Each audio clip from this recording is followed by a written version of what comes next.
तो बहुत बहुत नमस्ते और वेलकम। तो डॉक्टर दीपशिखा जीएनएम में बस। हम हैं पेज नंबर 161 पर हाँ जी बस। और स्टार्ट होएगी प्लूरा। जी बस। और इससे जस्ट पहले हमारा जो चैप्टर निकला है वो निकला है लंग्स, ब्रोंकाई एंड ट्रैकिया। जी बस। जी। तो प्लूरा में कह रहे हैं कि the pleura lines the chest cavity, it is controlled by the cerebellum and is made up excessively of mesodermal tissue। Pleura जो है वो चेस्ट कैविटी को लाइनिंग देती है, उसे अंदर से कवर करती है और ये कंट्रोल रहती है सेरिबेलम के द्वारा। सेरिबेलम, देखो cerebral cortex, cerebral medulla, cerebellum जी और फिर जी ब्रेन स्टेम, ये चार पार्ट इस तरह से कंट्रोल करते हैं ब्रेन के। सबसे एडवांस है सेरिब्रल कॉर्टेक्स, फिर है सेरिब्रल मेडुला, फिर उसके बाद आता है सेरिबेलम जो हमारे बैलेंस को ज्यादातर कवर करता है, और फिर आता है सबसे प्राइमरी में प्रीमिटिव है ब्रेन स्टेम। तो ये सेरिबेलम का जिक्र यहाँ हम पहली बार शायद कंट्रोल में यहाँ पे ले रहे हैं। आया होगा पहले तो अभी ध्यान नहीं है। तो कह रहे हैं प्लूरा को कंट्रोल करता है सेरिबेलम और ये एक्सेसिवली बना होता है मेसोडर्मल टिश्यू का। The pleura has two layers, the outer layer bracket में कह रहे हैं pleura parietalis is attached to the chest cavity. जो आउटर लेयर है वो चेस्ट केविटी से अटैच रहती है, while the inner layer pleura pulmonalis form the outer layer of the lungs. जो अंदर की लेयर है, इनर लेयर है, वो आउटर लेयर बनाती है लंग्स की, और जो आउटर लेयर है इसकी प्लूरा की वो बनाती है चेस्ट केविटी की से अटैच रहती है। तो अक्सर जो फ्लूइड भरता है प्लूरल इफ्यूजन वो इन दोनों के बीच में भरता है। हाँ जी।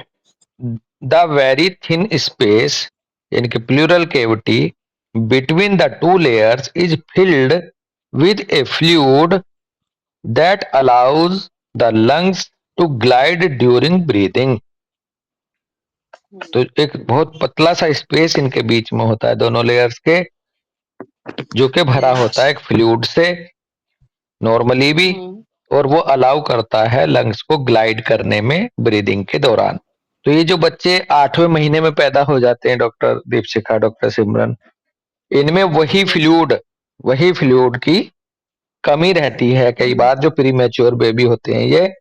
और डॉक्टर नहीं कहती है कि इनको इंजेक्शन लगाना पड़ेगा, इंजेक्शन देने पड़ेंगे ताकि इनका फेफड़ा डेवलप हो जाए, ऐसा कुछ इसका लेना देना वहां भी जुड़ा होता है। और वो जो लंग कंप्लायंस की उस दिन बात हो रही थी, उसका फैलना सिकुड़ना, कुछ उधर भी शायद उसका रोल है इंजेक्शन का। तो ऐसा भाव है। कुछ और पॉइंट है तो आप बताओ, क्लियर हो जाए और बात, यही मुझे लग रहा है। एक तो इसमें प्लूरल फ्लूइड का रोल है केविटी के, और एक उधर जो उसके इंटरस्टिशियल टिश्यू होगा लंग्स का, वहां भी उसका कोई ना कोई रोल होगा उस इंजेक्शन का। इंजेक्शन का नाम याद है कौन सा लगाती हैं वो? बस वो तो नहीं याद है। चलो, है पर्टिकुलर इंजेक्शन है बेटा? प्लूरल टैपिंग भी जो करते हैं तो वो इसी स्पेस से ही करते हैं जब हाँ एफ्यूजन हो हाँ जाता हाँ, वो तो प्लूरल आप टैपिंग। वही आप वही इंजेक्शन का पूछ रहे हैं ना। बहुत जब एक्सपेक्टेड होता है कि डिलीवरी प्री टर्म हो जाए तो लंग को मैच्योर करने के लिए गायनेक हाँ देती हैं। हाँ हाँ, वो इंजेक्शन का नाम चलो आगे पीछे ढूंढ के फिर बताना। हाँ। बिल्कुल। ठीक है, तो इधर राइट साइड में पेज नंबर बस इसमें 160। इसमें लिखा, हाँ बस बेटा। हमने ये गूगल किया अभी, कॉर्टिकोस्टेरॉइड है, बीटा मेथासोन एंड डेक्सामेथासोन। ओके, तो ये देते हैं उनको ना उस हाँ हाँ, समय। ये लिखा है they are injected into pregnant women to help their babies lungs mature. These हाँ injections are called antenatal corticosteroids. बिल्कुल, ये हाँ कॉर्टिकोस्टेरॉइड्स वगैरह के ये देते हैं। तो ये उसके लंग्स को मैच्योर करते हैं, जिसको वो कहते हैं ना थोड़ा प्री मैच्योर हो रहा है बेबी, तो इसके लंग्स को मजबूती मिल जाएगी, तो इसलिए ये इंजेक्शन दे देते हैं पहले से ही। जी जी। ओके। अब उसका रोल जो है दो जगह हो सकता है, जो इंटरस्टिशियल टिश्यू है इसका लंग्स का, या तो वहां कुछ एल्यूलाई वगैरह के उस पे काम करता है, और या फिर इसके इधर प्लूरल केविटी में भी रोल प्ले करता होगा। क्योंकि अगर ये ग्लाइडिंग नहीं होगी तो जी। लंग्स जो है प्रॉपर वही करेगा ही नहीं, इन्फ्लेट ही नहीं हाँ करेगा, बाहर से इन्फ्लेशन रोकेगी। बिल्कुल। हाँ, या फ्रिक्शन होगा उसमें दोनों लेयर्स में के बीच में। तो इधर राइट में फिगर दे रखी है प्लूरा, ये है जो ये थोड़ी सी लाइट पिंक कलर में है, और सैरिबैलम कंट्रोल कर रहे हैं। During conflict active cell plus होगा, और हीलिंग फेज में सेल माइनस होगा। तो सेल प्लस का इशारा किधर जा रहा है डॉक्टर सिमरन? ये ओल्ड किससे बना है? ये ओल्ड ओल्ड मिजोडर्म मेसोडर्म। से। Old digiderm. हाँ, हाँ old है ना digiderm दीपशिखा, से। ये ओल्ड जी मिजोडर्मल जी। लेयर से बना हुआ टिश्यू है, इसलिए इसमें कॉन्फ्लिक्ट एक्टिव के दौरान सेल प्लस होगा। और ओल्ड मिजोडर्म का जो कंट्रोल है वो अब सीधी सी बात है सेरिबैलम सेरिबैलम। के अंतर्गत आएगा। जी। ड्यूरिंग हीलिंग सेल माइनस जाएंगी, और कॉन्फ्लिक्ट होगा यहाँ attack against the lung, oblique chest और ब्रेस्ट केविटी। ये अटैक कॉन्फ्लिक्ट होगा इसमें, अटैक कॉन्फ्लिक्ट लेगा लंग्स के अगेंस्ट, चेस्ट के अगेंस्ट, या ब्रेस्ट केविटी के। हम्म। दो अटैक होते हैं, एक तो फ्रंटल अटैक होता है, एक फ्रंट। रियर अटैक होता है पीछे से, जी है जी। जी। एक तो जी ये जी। चीज है। तो वास्तव में अगर किसी को कोई इंजरी हो जाती है, कोई मुक्का मार दे, कोई सामने से टकरा जाए चीज, या फिर ये इमेजिनरी भी हो सकता है, फिगरेटिव भी हो सकता है, और वो लिटरल या क्या लिटरल। होता है वो, लिटरल होता है ना, लिटरली होता है। लिटरली भी जी हो जी। सकता है। जी जी। हाँ जी, हाँ जी। हाँ। तो सच में चोट लग जाए किसी को, गाड़ी से झट धक्का लग जाए कुछ, तब भी ये जा सकता है वो इधर एसबीएस एक्टिवेट हो सकता है, या किसी का इमेजिनरी भी हो सकता है। कहते ना धक से हो गई, वो मेरे सामने अचानक आ गया तो मेरे को धक से हो गई छाती में। हम्म। तो एसबीएस है इसका प्लूरा का, एसबीएस ऑफ द प्लूरा। इसमें पहला हेडिंग है cancer of the pleura, bracket में कह रहे हैं प्लूरा मिजोथीलियोमा थीलियोमा प्लूरा कैंसर। कॉन्फ्लिक्ट है यहाँ पर attack against the chest conflict, real attack, oblique threat और इमेजिन थ्रेट। कॉन्फ्लिक्ट तो होगा attack against the chest conflict, और ये वास्तविक अटैक भी हो सकता है, थ्रेट हो सकती है, या फिर इमेजिनरी भी थ्रेट हो सकती है। एग्जाम्पल में दे रहे हैं severe pain in the chest cavity, severe pain in the chest cavity, bracket में कह रहे हैं lungs, chest, heart, ribs, spine. इसके दौरान ये देखो कहां से किन किन के एग्जाम्पल ले सकते हैं। अगर सीवियर पेन हो चेस्ट केविटी में, उसका रीजन लंग्स भी हो सकता है, चेस्ट का चेस्ट प्रॉपर, हार्ट भी हो सकता है, रिब्स भी हो सकती हैं, स्पाइन भी हो सकता है। ये वैसे एरो लगा के बात कर रहे हैं। एग्जाम्पल अब दिया है इन्होंने दूसरा, मतलब पहला पॉइंट कि a person is diagnosed with a roundish shallow on the lung, bracket में lung cancer is equal to attack conflict. एक व्यक्ति है जिसको एक राउंडिश शैडो, शैलो नहीं था, राउंडिश शैडो आ गई उसके एक्सरे में, डायग्नोज हो गई। तो जिसको कहा गया ऑन द लंग, ब्रैकेट में कह रहे हैं लंग कैंसर, तो ये उसके लिए एक अटैक कॉन्फ्लिक्ट की तरह से लिया उस पर्सन ने। Against the chest cavity, attack conflict against the chest cavity, during the conflict active phase he develops a pleura mesothelioma. फिर से मैं पढ़ता हूं और क्लियर होगा। A person is diagnosed with roundish shadow on the lung, यानी कि उसको डायग्नोज हुई एक राउंडिश शैडो लंग में। ब्रैकेट में इन्होंने उसको लंग कैंसर पहले ही कह रखा है, जिससे वो बंदा कह रहे हैं is equal to attack conflict against the chest cavity उसने फील किया, और during the conflict active phase he develops a pleura mesothelium. अब देखो दो भाव यहाँ आ रहे हैं। ये जो राउंडिश शैडो थी जिसको लंग कैंसर की तरह से डायग्नोसिस बता दी गई, जबकि अभी यहां पर सेल प्रोलिफरेशन नहीं होगा, जो भाव बता रहा है। क्यों? क्योंकि अगर ये कॉन्फ्लिक्ट एक्टिव फेस है उस दौरान। बॉस अच्छा, शायद ये ना जो बाजू है हाँ ये पहले हाँ बता दिया हाँ, नहीं बिल्कुल फेज में। बिल्कुल, कॉन्फ्लिक्ट एक्टिव के दौरान ये बन गई थी जो उसको डायग्नोज हुई है ना। हाँ हाँ, तो ये प्लूरा मेजोथीलियोमा डेवलप हो रहा है। और इसी का राउंड शैडो जो है वो पड़ा था, वो दिखा था। हाँ, लेकिन बेटे बात फिर सुनो। मजे की बात यह है यहाँ पर कि वो शैडो तो थी लंग्स में, हाँ जी। और बना प्लूरा मेजोथीलियोमा। अब प्लूरा मेजोथीलियोमा बाद में बनेगा, उससे पहले लंग्स के अंदर कोई शैडो आई उसको। नहीं बॉस, और ये नहीं है ऐसा नहीं है बॉस, इसमें लिखा है person is diagnosed with a roundish shadow on the lung. On the lung, हाँ, लंग ठीक। के ऊपर जो हमारी मेम्ब्रेन है वो प्लोरिफरेट करी, तो एक प्लोरिफरेशन दिखा जिसको हमने मेसोथीलियोमा बोला, और उसको शैडो में ब्राउन शेड, एक्सरे में ब्राउन शेडो की तरह राउंडिश शेडो की तरह देखा गया। देखा। ओके, यही अच्छा अच्छा, कैंसर है, जब यही ये अटैक। हाँ, अब सुनो तो सही। अब जब ये देखा तो उस बंदे पे क्या इम्पैक्ट पड़ा? अटैक कॉन्फ्लिक्ट अटैक कॉन्फ्लिक्ट, ठीक है, पहले अगेंस्ट द पड़ चेस्ट गया तो कैविटी, है जी। तो क्या ये attack conflict against the cavity इस शैडो से पहले भी था? नहीं। हाँ सिमरन, हम लोग थोड़ा यही ठहर समझ के रहे हैं, समझो। हम लोग यही समझ रहे हैं। हाँ मैं बेटा जहां तक समझ पा रहा हूँ सर, जी। इस सेंटेंस का अर्थ जहां तक मैं समझ पा रहा हूँ, आप जैसा बोल रहे हैं वही है।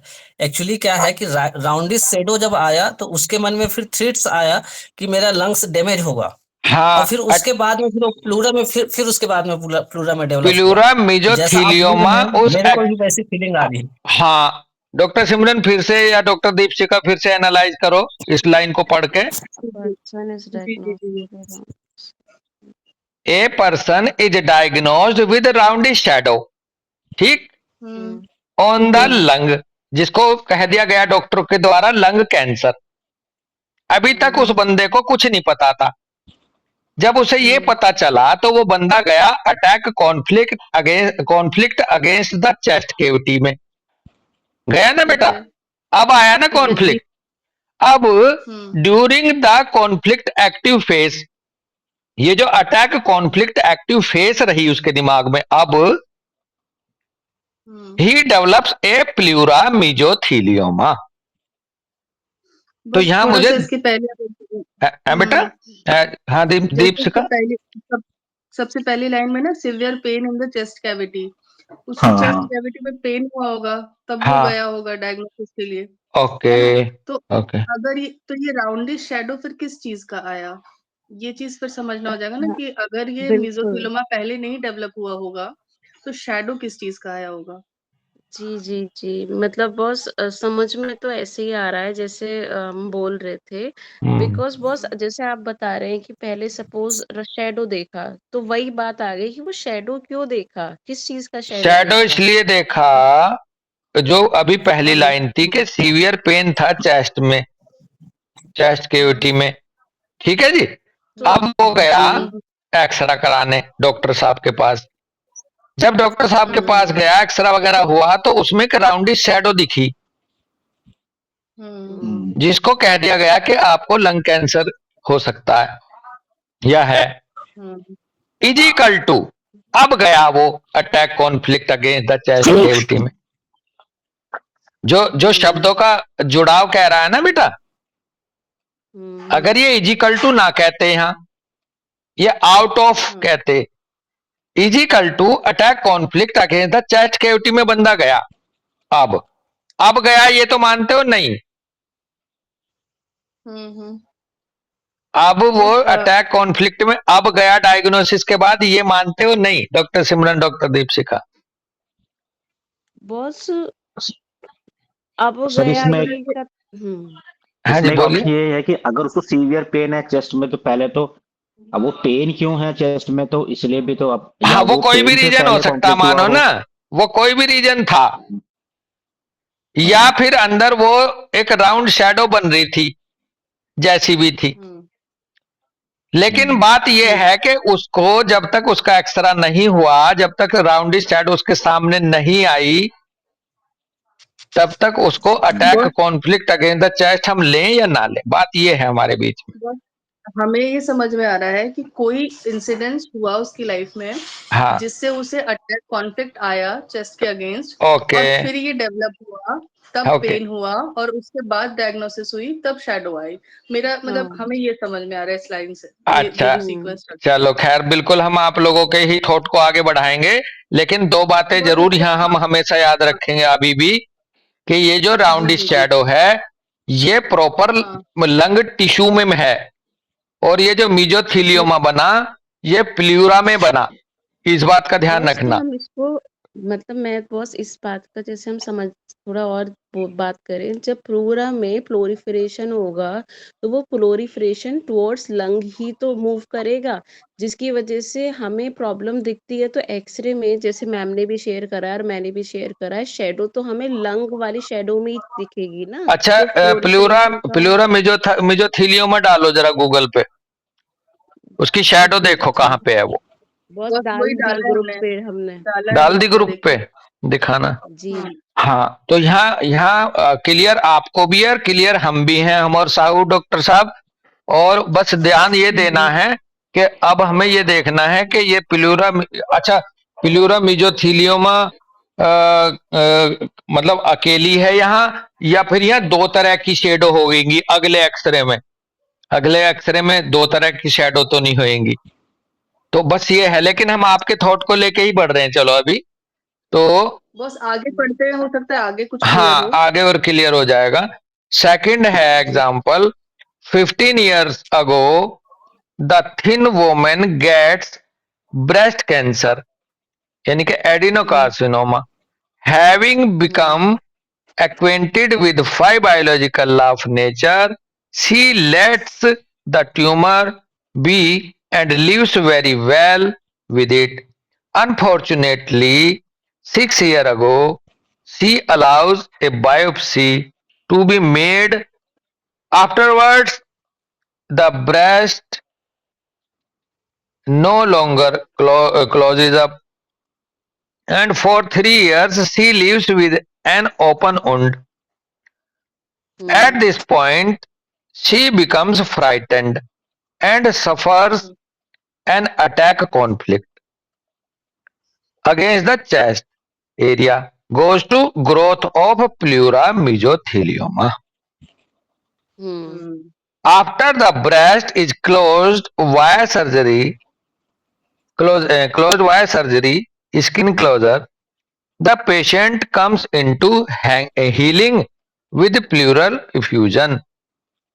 अब यहाँ दो पैथोलॉजी है, देखो यहाँ उसको प्लूरा मीजोथीलियोमा बाद में बना, पहले उसको ब्रेस्ट कैंसर जैसी स्टेट थी जिसको लेकर के वो फिर भी उसके साथ चल रही थी, लेकिन जैसे ही वो ओपन हो गया उंड उसका, तो अब उसे अब फ्राइटेंड फीलिंग में आई है वो, attack conflict against the chest cavity, तो उसके बाद फिर ये प्लूरा मीजोथीलियोमा बना। तो अगर इस भाव को हम पीछे जोड़ें हाँ जी, हाँ जी। तो वो शैडो अलग थी और वो प्लूरा मीजोथीलियोमा अलग से बना था। ऐसा लग रहा था सिमरन अब? बिल्कुल बिल्कुल, अब आपकी इसको पढ़ आपकी के बात है। हाँ जी हाँ, डॉक्टर बिल्कुल सिमरन का पॉसिबल भाव हो देख लो। हाँ जी, जी बॉस आप ये पढ़ा तो इसमें लग रहा है कि ऐसे हम पहले कुछ है अ- उसके बाद ये बना है, उसके बाद ये बट बना। अब हमें बस हाँ, बट जी बस बॉस यही जी। समझना है कि वो शैडो थी तो अगर कौन फिर किसकी थी वो? हो सकता है ना हाँ जैसे वो वो पहले ट्यूबरकुलोसिस से वगैरह, हाँ, या जैसे ट्यूबरकुलोसिस के बाद जो हीलिंग के बाद नहीं जो हाँ रह जाता है हाँ लंग्स में, हाँ तो बिल्कुल। कुछ ना कुछ हाँ शैडो हो, कुछ भी हो हाँ सकता है ना। हाँ, कुछ भी हो सकता है डॉक्टर दीपशिका, आप बिल्कुल सही कह रहे हो, लेकिन वो उससे हाँ जी। अननोन था, हाँ हाँ। हुँ, कुछ भी था, बिल्कुल बिल्कुल। बिल्कुल। पेशेंट उससे हुँ, अननोन था। और जब उसको नॉन हुआ और उसको फ्राइट इसमें अटैक कॉन्फ्लिक्ट में गया, अटैक तो उसके बाद ये हुँ, सेकेंडरी स्टेप हुआ बॉडी का। हुँ। जी जी जी जी जी ठीक है। बिल्कुल। अब हुँ, हाँ सही। हाँ, आफ्टर द ब्रेस्ट इज, अच्छा हो गया ये। तो फिर जब ब्रेस्ट को उसको क्लोज कर दिया, वो जो अल्सर बना, तो उसका वो चला गया, चूंकि वो लेडी बायोलॉजिकल लॉ की नॉन थी, अच्छे से जानती हुँ, थी, तो उसको प्लूरल इफ्यूजन के रूप में उसकी हीलिंग आने लगी। हुँ, टिश्यू यहाँ पे इन्वॉल्व है प्लूरा, कंट्रोल हो रहा है सेरिबेलम से, और बना है हुँ, मिजोडर्मल लेयर से। हुँ, हालांकि यहाँ पे मिजोडर्म को ये अलग अलग बांट के नहीं चल रहे हैं, हम लोग समझते जरूर हैं। जी। ठीक है, कॉन्फ्लिक्ट एक्टिव में कह रहे हैं cell proliferation in the pleura, growth of a pleura mesothelioma, either flat और patchy growth depending on the kind of attack perceived. Cell हुँ, कॉन्फ्लिक्ट एक्टिव में सेल प्रोलिफरेशन होगा प्लूरा का, ग्रोथ होगी प्लूरा मेजोथेलियोमा की, या तो वो फ्लैट भी हो सकती है, या फिर वो हुँ, फ्लैट या पैची ग्रोथ हो सकती है, डिपेंड करेगी अटैक किस तरह का उसने परसीव किया है। हुँ, ओके, बायोलॉजिकल मीनिंग होगा protection of the chest cavity by thickening the pleura, hmm, protection of the chest cavity by thickening the pleura. The अब ये हुँ, फ्लैट और पैची होगी तो कौन सी लेयर पे होगी, और अगर इसमें फ्लैट की जगह हुँ। थोड़ी सी उभरी हुई होगी तो किस तरह पे इशारा लग रहा है, इसका कुछ बस हम इसको ऐसे कर सकते? हाँ हाँ बेटा। हाँ, ऐसे समझ सकते हैं जो हमारी अंदर विसरल लेयर होती है या जो इन्होंने बोला प्लूरा पल्मोनेलिस हाँ, उस है ना? और जो हमारी पेराइटल तो एक इसमें से न्यूट्रिटिव होती है, एक प्रोटेक्टिव होती है। प्रोटेक्टिव होती है। हाँ हाँ, तो जो हमारा जो फंक्शनल होती है वो comparatively thin lining of epithelium से जो बनी होती जो है। न्यूट्रिशनल तो होती है। जो न्यूट्रिशनल होती है, बिल्कुल। हाँ हाँ, तो वहाँ पे जो होगा वो समझ समझ में आ रहा है कि फ्लैट तरह का हमारा ग्रोथ रहेगी। और जो हुँ। जो बाहर की और है। जो पैची ग्रोथ होती है मेरे ख्याल से बॉस जो अंदर वाली होती है वो मोर प्रोटेक्टिव होती है और जो बाहर वाली होती है वो मोर न्यूट्रिटिव होती है। तो जो फ्लैट प्रोलिफरेशन रहेगा वो हमारा न्यूट्रिटिव वाली में रहेगा और जो प्रोटेक्टिव मोर होती है विसरल या जिसको हमने प्लूरा पल्मोनेलिस बोला वो पैची ग्रोथ करेगी। ऐसा समझ में आ रहा है। हाँ, लेकिन लेकिन इस भाव को क्लियर करते हुए एक बात और जान लेना, जिधर हुँ, न्यूट्रिटिव टिश्यू डेवलप हुँ, होगा उधर फ्लैट की जगह पैची ग्रोथ होगी, क्योंकि जो जो जो हुँ, सपोर्ट आती है, प्रोटेक्शन आता है, वो फ्लैट लेयर में हुँ। आएगा हमेशा। क्योंकि इसीलिए तो हाँ, हाँ, अब मैं बताता हूं, क्योंकि अगर हाँ, न्यूट्रिटिव टिश्यू ग्रोथ करेगा तो ग्लैंडुलर टिश्यू होगा, हाँ, और हाँ, ग्लैंडुलर एपिथेलियम कभी भी फ्लैट नहीं होता, हाँ वो होता है स्क्वामस वाला फ्लैट, डॉक्टर सिमरन। हाँ जी। जो यही तो स्क्वाम, सोच के मैंने बोला। हाँ आप बिल्कुल बस सही यही तो बोल रहे सोच हो, रही आप सही बोल रहे हो। और उसको हम थोड़ा सा हाँ, यहाँ सोच स्पेस देते हैं बात को, हुँ, स्पेस ऐसे देते हैं, जो न्यूट्रिटिव टिश्यू होगा वो फ्लैट हाँ, फ्लैट ना होकर के वो कॉलीफ्लावर टाइप की तरफ बढ़ेगा, क्योंकि उधर उधर जो टिश्यू शामिल है उसमें ग्लैंडुलर टिश्यू है, क्यूबॉइडल सेल्स होती हैं उसमें, और जो जो कवरिंग होती है उसमें फ्लैट सेल्स होती है स्क्वामस एपिथेलियम में। तो ऐसा लग रहा है कि जो फ्लैट होता है वो तो होता है स्क्वामस, क्यूबॉइडल में। और जो हाँ, क्यूबॉइडल बिल्कुल, सेल होंगी वो न्यूट्रिटिव टिश्यू में होंगी, जहां भी मिले, चाहे आउटर हो चाहे इनर, हम उस पर नहीं जा रहे डॉक्टर सिमरन अभी।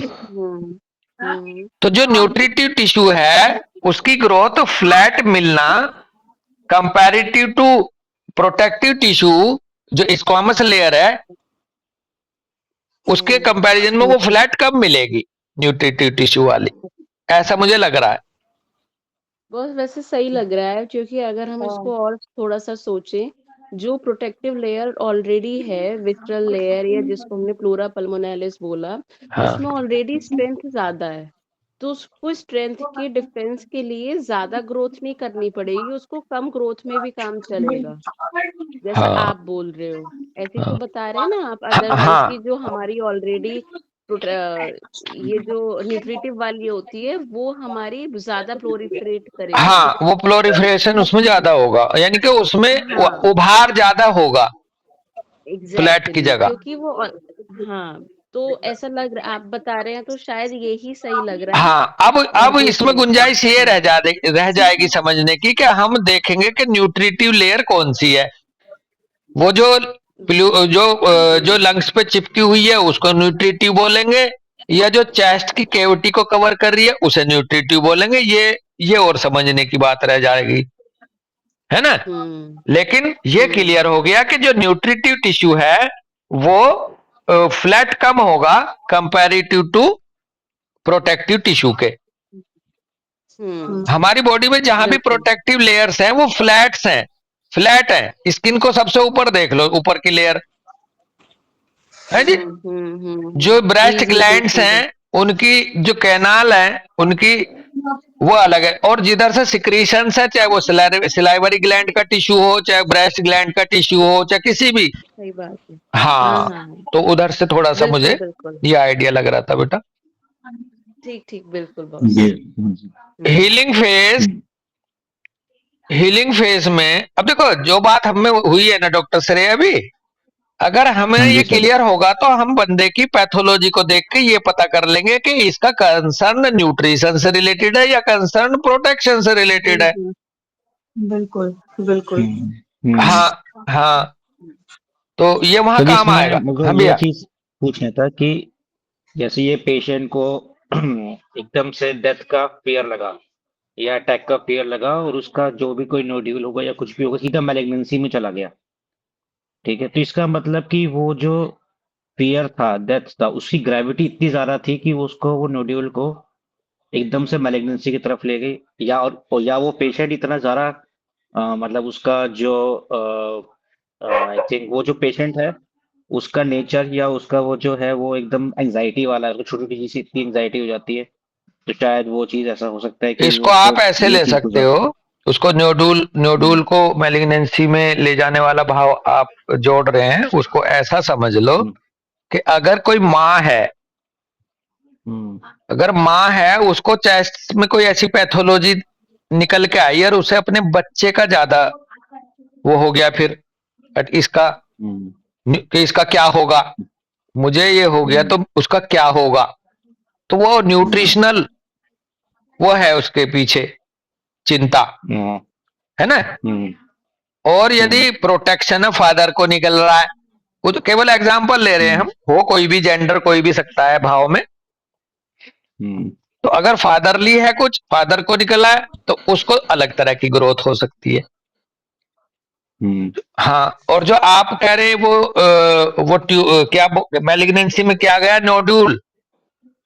हाँ, क्योंकि ये कौन सा जो नोड्यूल, अपना आपका भाव किस नोड्यूल से है यहाँ।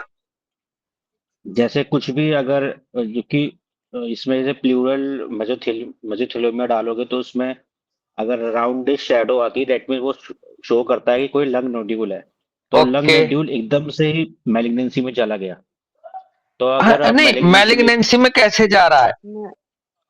क्योंकि ये जो प्लूरल मेसोथेलियोमा है ये मैलिग्नेंट ट्यूमर है सर। हाँ हाँ। अच्छा। तो ये फैल रहा है ना, इसका मतलब कि अगर कुछ उसके अंदर, जैसे फर्स्ट एग्जांपल में भी देखें, आप person is diagnose with rounded shadow of lung cancer, ये भी है जो भी है, तो हाँ उसमें भी अभी उसके बाद पियर आ गया, तो वो हाँ शैडो पहले आया, यानी कि शैडो दिखा रहा है कोई लोग नोड्यूल है, हाँ ठीक है। हाँ अब वो नोड्यूल किसी भी वजह से हो सकता था, हाँ ठीक है, लेकिन वो हाँ। पियर की ग्रेविटी इतनी हो गई कि वो एकदम से उसको मैलिग्नेंट कर दिया। वो नहीं गया मैलिग्नेंसी में।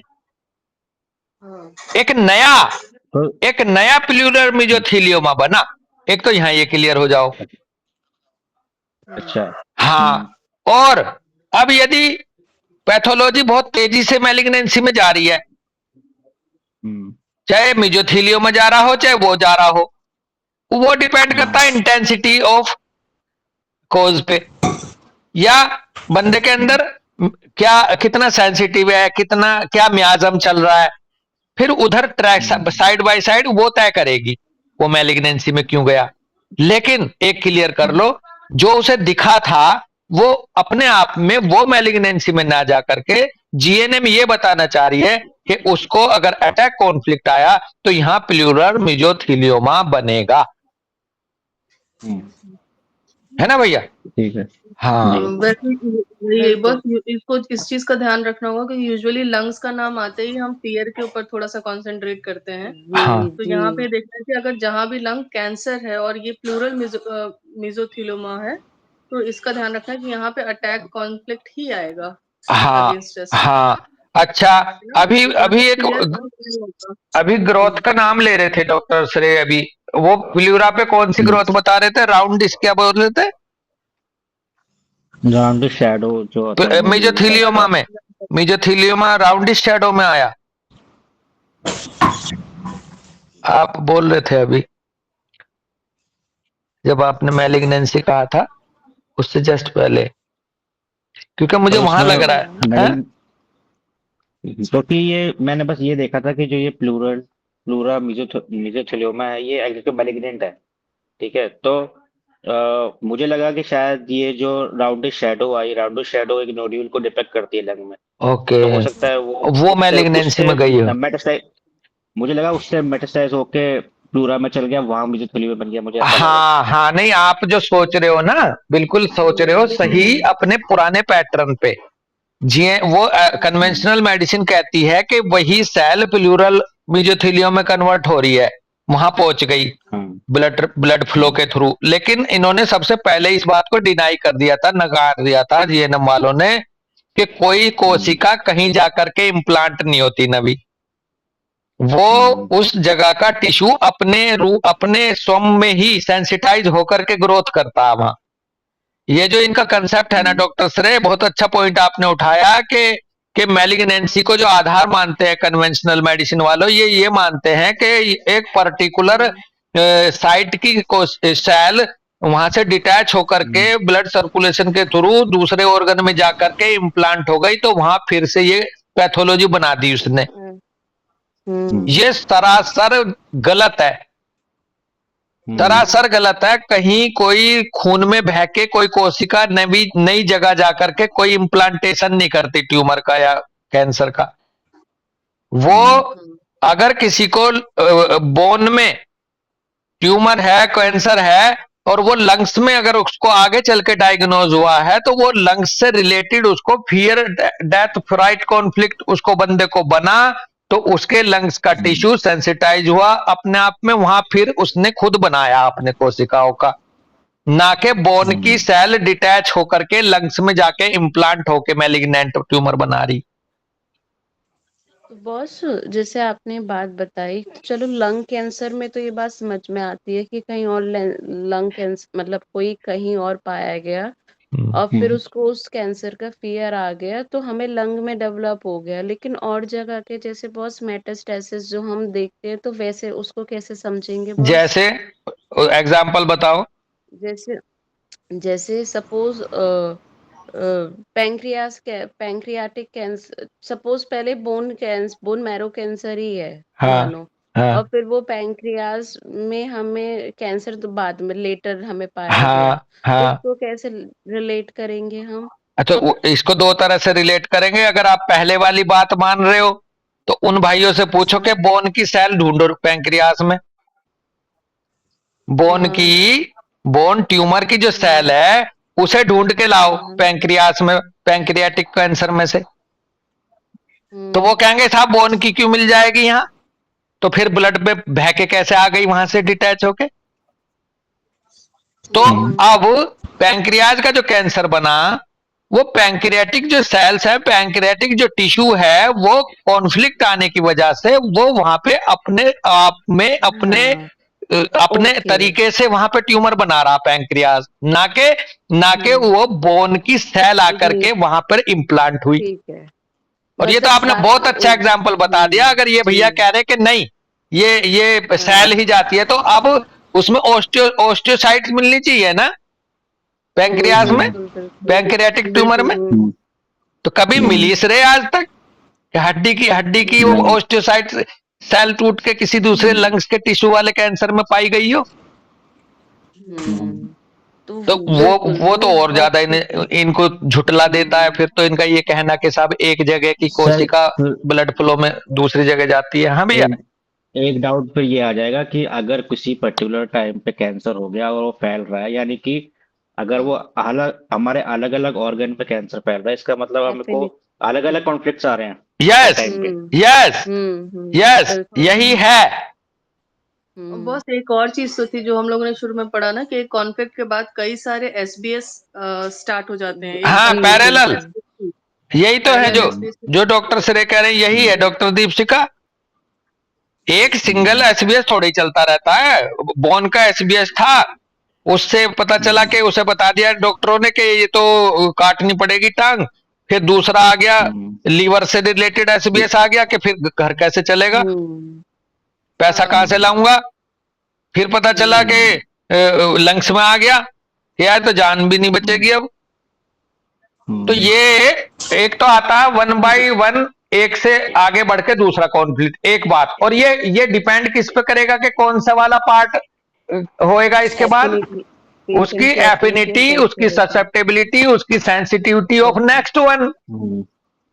अगर हमारे ऑर्गन्स हैं, बोन की सेंसिटिविटी, फिर उसके बाद लीवर की सेंसिटिविटी, लंग्स की सेंसिटिविटी, पैंक्रियाज की सेंसिटिविटी, तो जिस विसरल या जिस टिश्यू की सेंसिटिविटी डॉक्टर से नेक्स्ट 1 वीक होगी, तो सप्रेशन के बाद या मैलिग्नेंसी के दौरान अगले वाला गिरेगा विकेट, जो दूसरा कमजोर होगा।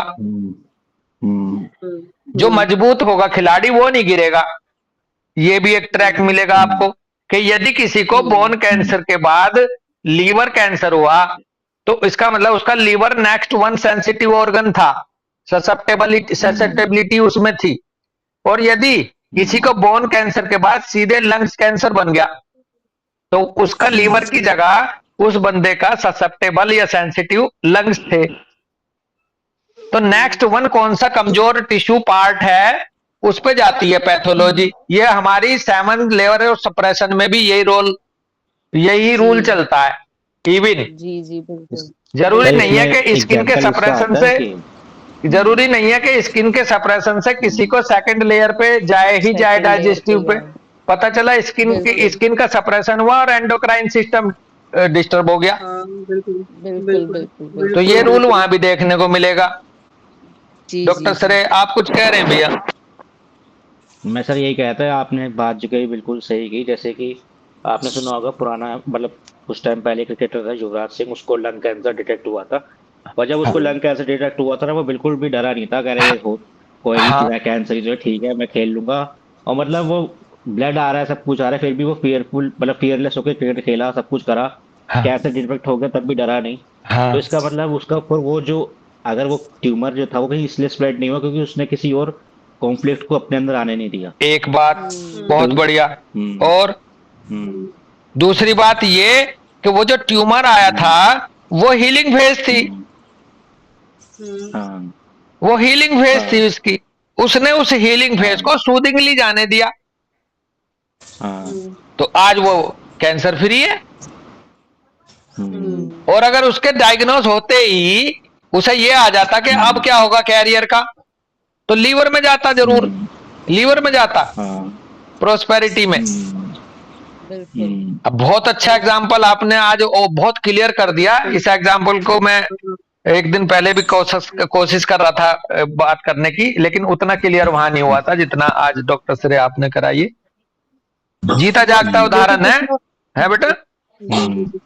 बस कितना अच्छा सही में भैया ने एग्जाम्पल दिया। इससे ये भी समझ में आ रहा है, देखिए अगर फ्राइड की वजह से अफेक्टेड लंग्स को अफेक्शन होता तो फिर वो आदमी इतना फियरलेसली कैसे परफॉर्म करता है। ये अटैक कॉन्फ्लिक्ट था जिसके बाद उसको लंग कैंसर हुआ है। हाँ, फिर उसको उसके कोई बाद और था, उसका कुछ और रीजन रहा, लेकिन सबसे बड़ी बात यह है डॉक्टर दीपशिका कि नेक्स्ट वन नहीं था बना उसको एसबीएस कोई। उसके बाद बहुत हाँ वही करो, उसने उसको फियरलेसली हैंडल किया सिचुएशन, ना ही वैसे बल्कि उसने तो आउट परफॉर्म किया था उस वर्ल्ड कप में ओके। अच्छे से। हाँ मैन ऑफ द और सीरीज भी था ना शायद, हाँ ऐसे कुछ हाँ। था, है ना।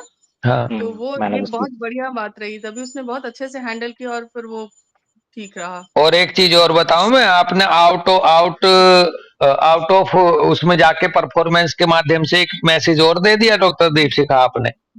जीएनएम ये कहती है कि यदि आपके साथ कोई एसबीएस चल रहा है और आपने उसको प्रॉपरली उसको पास आउट कर दिया, तो जिस टिश्यू का वो एसबीएस था वो पहले से भी ज्यादा स्ट्रेंथन होगा। स्ट्रॉन्ग है। बिल्कुल। बिल्कुल बिल्कुल। डॉक्टर श्रेय, अगर जी सर। किसी टिश्यू पे आपके कोई एसबीएस चल रहा है, कोई डिजीज चल रहा है और आपने उसको हैंडल करते हुए उसको प्रॉपरली या सूदिंगली उसको पास आउट कर दिया, रिजोल्व कर दिया, तो वो टिश्यू जिसपे वो एसबीएस आया था वो पहले से भी ज्यादा ताकतवर होके उभरेगा। तो ये भी एसबीएस का एक गुड इफेक्ट है हम लोगों के साथ।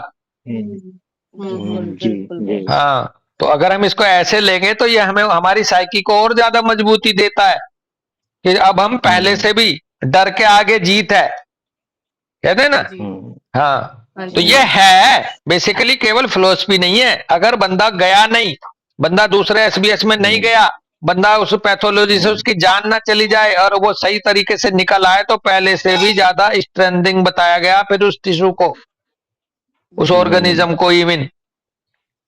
बिल्कुल। हाँ, बहुत बहुत अच्छी बात है। नेचर हमेशा हमें हेल्प करने के लिए आती है। नेचर हमारी माँ है, बोलते हैं ना, मदर तो जान ले ही नहीं सकती, वो मजबूती के लिए आती है हमेशा। हमारे अव्यवस्थित होने की वजह से हम घबरा के हम नुकसान उठाते हैं। हालांकि ये बहुत बड़ा स्टेटमेंट है भाई, इतनी औकात है नहीं हमारी अभी कहने की, लेकिन कुल मिला के भाव यही आ रहा है कि नेचर जो है वो हमेशा सर्वाइवल के सपोर्ट लिए ही करते हैं। सपोर्ट करती है भाई, बिल्कुल। चाहे वो सामने कुछ भी दे रही है आपको प्रोसेस। तो हीलिंग फेस में यहाँ पे होगा tubercular caseating degradation of tissue. इसमें क्या होगा, inflammation of the pleura, pleuritis, pain होगा, फीवर होगा, नाइट स्वेट होगा, breathing difficulties, chest pain, pleural effusion through syndrome, pleural effusion through syndrome होगा।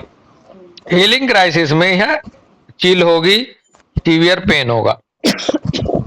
रिमार्क कर रहे हैं, टिप्पणी दे रहे हैं, ये बहुत अच्छी होती है जहां भी रिमार्क देते हैं, ये अलग से कुछ जानकारी देते हैं। ये कह रहे हैं most cancer of the pleura can be attributed to the diagnosis shock and are interpreted as metastasis in conventional medicine like the prognosis is poor।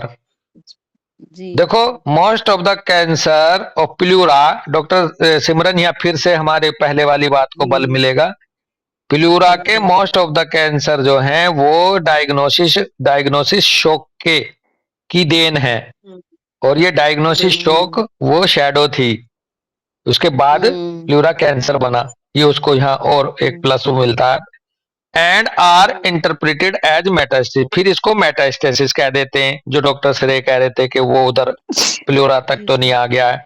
Conventional medicine में कहते हैं कि पुअर प्रोग्नोसिस है ये, जबकि ये पुअर प्रोग्नोसिस थी नहीं, और एक से एक फोकाई से दूसरा फोकाई को काउंट करते ही वो पुअर प्रोग्नोसिस कह रहे हैं, जबकि हो सकता है दूसरा जो फोकाई बना वो पहले वाले को कवर अप कर रहा है। With knowledge of 5 biological law of nature, there would be far fewer causes of pleural tumors and far fewer people would die of them। अगर 5 बायोलॉजिकल लॉ ऑफ नेचर की नॉलेज के तहत बात करें तो बहुत ही कम केस ऐसे आते हैं जहां प्लूरल ट्यूमर मिले, या बहुत ही कम ऐसे लोग हैं जो इसकी वजह से जिनकी डेथ होती हो। ये था रिमार्क। थेरेपी में कह रहे हैं find out what the conflict and और track are and if possible resolve them in real life if they have not already been resolve. यदि रिजॉल्व नहीं है कॉन्फ्लिक्ट तो रिजॉल्व करो कॉन्फ्लिक्ट को। The most important therapy is the knowledge of the biological interrelations. ये तो best है भाई सब लोगों के लिए। मोस्ट इंपॉर्टेंट थेरेपी किसी भी बीमारी के लिए वैसे भी knowledge of the biological inter relation sorry, जो इंटर क्या कौन चीज क्यों हो रही है शरीर में, उसका क्या मकसद है, ये नॉलेज होना बहुत ही जरूरी है सबको। गाइडिंग थॉट्स होगा यहाँ a wall of crystal is around me. मेरे चारों तरफ एक क्रिस्टल ऑफ वॉल है। I am safe and protected. Nobody and nothing can do anything to me. ये ऐसा भाव रो, सबको बचाने वाली कुदरत है, जो कर रही है नेचर ठीक कर रही है, नेचर मुझे बचाएगी, नेचर हमेशा मेरे फेवर में ही काम करती है, ऐसा फील करो। Lymph drainage, acupoint massage, breathing exercise ये करो। Conventional medicine treats with surgery, chemotherapy and radiation and is content with about 3 months of life extension. और ये सारा का सारा इनका जितना भी कुछ करते हैं मिला जुला के, ये केवल और केवल 3 महीने की जिंदगी बढ़ाते हैं बस। ये सारे मेहनत करने के बाद भी उसको सर्जरी करो, कीमोथेरेपी करो, रेडिएशन करो, फिर भी उसकी लाइफ को एनहेंस नहीं कर पाते। वो केवल और केवल 3 month ऑफ लाइफ एक्सटेंशन तक देते हैं, इतने एक्सपेंसिव प्रोसीजर के बाद। इतने एक्सपेंसिव प्रोसीजर के बाद ये एक्सटेंशन ऑफ 3 month या सम मोर मंथ ही देते हैं बंदे को। Right after the surgery mesothelioma usually grows back into the surgical wound. और लो मजे की बात, जैसे ही सर्जरी करेगा बंदा डॉक्टर, तो ये मिजोथीलियमा डॉक्टर श्रे फिर से जहां पे वो सर्जरी करा हुआ जो अल्सर था वहां फिर बढ़ जाता है। डॉक्टर श्रे हैं गए, शायद गए, ठीक है ना डॉक्टर दीपशिखा, तो वो फिर वहीं आएगा। अवर व्यू ब्रैकेट में कह रहे and form the perspective of the pleura, this is understandable because the surgery causes another attack because of low chances of success not recommended. हमारा नजरिया इसके पीछे ये है कि सर्जिकल वुंड पे क्यों दोबारा बन जाता मिजोथेलियोमा, क्योंकि इसके बाद उसको दूसरा अटैक कोज हो जाता है उसके लिए। सर्जरी कॉज अनदर अटैक, क्यों? क्योंकि चांसेस ऑफ सक्सेस जो है वो अच्छे हैं ही नहीं, बहुत कम है। Because of low chances of success not recommended. तो इसलिए भैया उसको छेड़ के और वो कर देते हैं बंदे। ठीक है, बड़े अच्छे से क्लियर हुए पॉइंट। कुछ कहना है आपको? किसी को कोई पॉइंट कहना है? डॉक्टर साहू सर, कोई और? मेरे को सर इसमें लग रहा है कि रूब्रिक इसमें ना डिल्यूजन इंजुरी विल रिसीव और इंजुरी रिसीव्ड वाला आएगा, ऐसा करके फील आ रहा है। बिल्कुल बिल्कुल आएगा साहब। जब फ्रंटल फियर अटैक है, delusion attack, delusion injury received या डिल्यूजन इंजर्ड, बीइंग ऑफ ड्यूलेरियर इंजर्ड बीइंग ऑफ है आ जाएगा, यदि मेसोथेलियोमा बन गया तो वो इंजरी हो चुकी है। ठीक है साहब, जो ग्रोथ हो चुकी है तो इसका मतलब अटैक हो चुका है उसकी साइकी के हिसाब से, है जी। जी बिल्कुल। जी सर। हाँ, तो बिल्कुल अटैक के इंजरी के एक्सीडेंट के जो भी फ्रंटल फियर, ये फिर less severe to more severe pathology से जोड़ के अलग अलग इन रूब्रिक्स को हम यहाँ जोड़ सकते हैं फिर, है जी। अगर फिजियोलॉजिकल लेवल पे है तो अलग है फ्रंटल फियर, और अगर प्लूरल मेसोथेलियोमा जैसी कोई चीज बन गई तो कोई बड़ी बात हुई है फिर, या तो डायग्नोसिस के रूप में बड़ी बात हुई है या फिर कोई मरते मरते बचा। होता है ना, किसी किसी मदर के या किसी पेरेंट के सामने उसका बच्चा बस जस्ट सामने, उसके सामने वो बचा किसी डेथ के मुंह से, तो ये फ्रंटल फियर नहीं होगा क्या? बिल्कुल बिल्कुल। बिल्कुल बिल्कुल। हाँ, तो वो भी उससे भी आ जाएगी पैथोलॉजी। मैं बता रहा था ना एक बार मेरा केस, वो हालांकि देखो जुड़ता जरूर है, वो कितना क्लियर रहा होगा कितना नहीं भगवान जाने। मेरे पास एक पेशेंट आई थी जो सिलेंडर लगा के आई थी, डॉक्टर दीपशिखा सिमरन। तो उसने बताया था कि मैं जब छोटी सी थी तो मेरे सामने ही मेरे छोटे भैया को कुत्ते खींच के ले गए खेत में, और मैं सन्न रह गई। फिर मेरे पिताजी आए, उन्होंने उसे बचाया और मुझे बहुत डांटा। मैं 7-8 साल की थी, हक्की बक्की रह गई ना लड़की। तो उसका उसका लंग जो है वो बिल्कुल एक तरह से फाइब्रोज था, जो जो मैं कह रहा हूँ। अब वो आउट ऑफ प्लूरल मेसोथेलियोमा था क्या था वो भगवान जाने, लेकिन इंसिडेंस ये जुड़ा था उसके जीवन में। तो ये फ्रंटल फियर था उसके जीवन में, और छोटे भाई को लेकर के था, उसकी खुद की जान को भी नहीं था लेके। सही बिल्कुल। तो ये सब चीजें कुछ ना कुछ बोलती हैं, इनकी कोई ना कोई भाषा है। जितना हम समझ लेंगे उतना हम आगे इनको यूज कर लेंगे ह्यूमैनिटी के लिए। चलो ठीक है भाई, यहीं रुकते हैं। बहुत बहुत नमस्ते, बहुत बहुत धन्यवाद सबका, सबको राम राम। नमस्कार सर। बहुत राम नमस्कार। नमस्ते। राम राम राम सभी राम को सर। राम।